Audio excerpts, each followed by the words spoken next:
Hello and welcome back to Redirecting. Recently, I did a video where I was talking about Mitch McConnell and his statement about no one alive today being responsible for reparations. Well, apparently there's been some digging done into his family history, and it shows that his great-great-grandfathers owned slaves.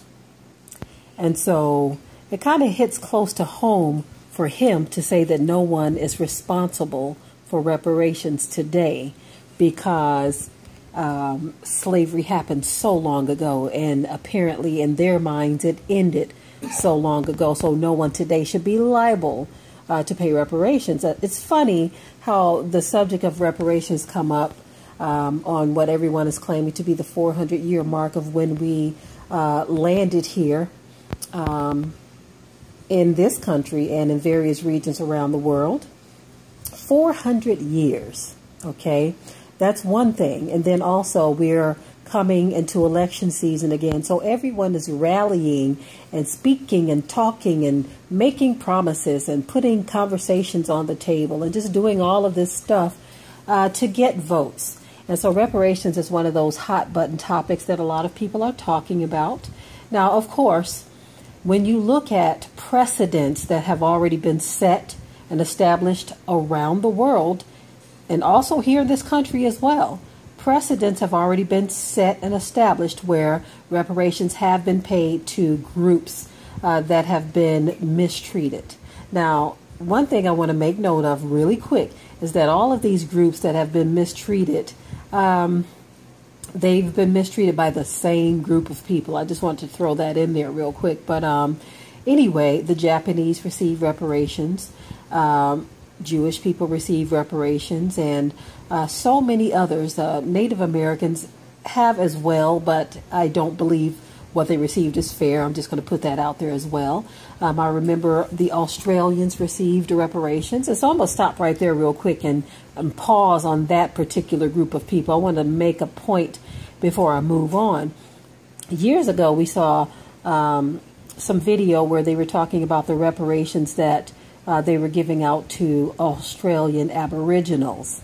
Now, if you know what happened in Australia, there was a process of blanqueamiento where you had the white males inserting their seed into the indigenous women of the region, producing half-caste or mixed children or mulatto children, whatever you want to call them.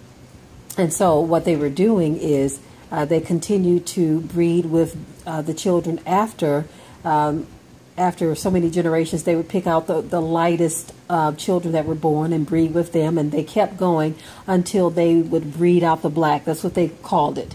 They said by the third generation there will be no evidence of black blood. And so one thing I wanted to make note of is this. I wanted to make note of the fact that when they were handing out the reparations, when you look at Truganini, the last full-blooded Aboriginal of the Australian region, you see that she was a very dark-skinned woman with coarse hair, right? Now, when you looked at the audience of the people that were receiving these reparations, guess what, y'all? They were whited out. They looked practically white. And so that's one of those things that they do, because the same thing was done with the Native Americans. Anyone who knows true history knows that the original Native Americans were dark-skinned people. But when you look at those that are receiving the reparations or the lands or the benefits and all of this, they try to keep it away. As a matter of fact, they don't try. They have made a conscious effort to keep it away from any dark-skinned people claiming to be Native American so that they don't have to give them anything. It's not that they treat the lighter ones any better, but they feel better giving reparations or land or benefits or resources to those that they know are indeed or in fact their offspring. So that's how the game is played. But in the case of reparations for so-called black people, it's almost as if everyone thinks that is a topic that is worse than anything on the planet right now, because they so freely and so readily give reparations to other groups, but everyone and their daddy wants to say that so-called black people or ADOs don't deserve to receive reparations. And they come up with every excuse in the book.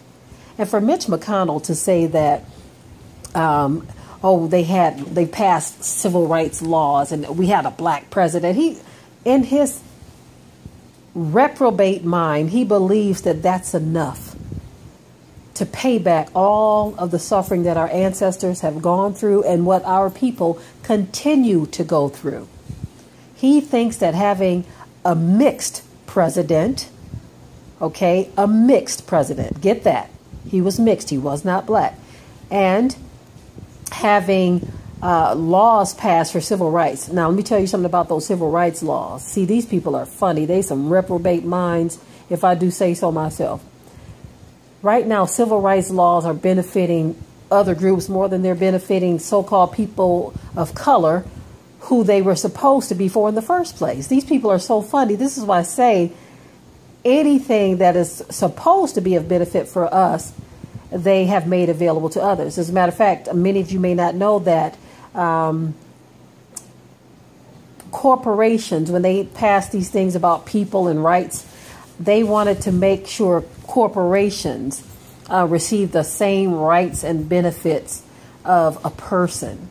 And so that was originally something that was supposed to be for so-called black people as well, but it was commandeered and used for corporations. This is why they say that a corporation is considered to be an individual person.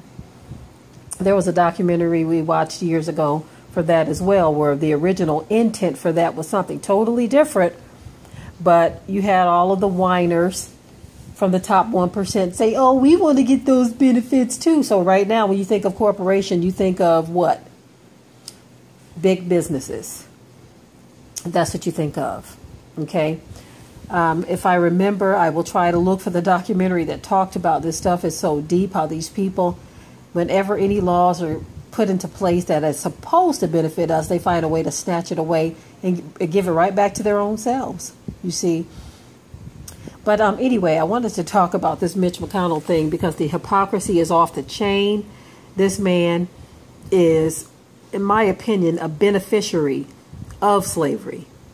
But yet he doesn't think that those who have suffered as a result of slavery, even years gone by, and even, listen, in present day, our people continue to feel the effects of slavery because we are hundreds of years behind the people who enslaved us.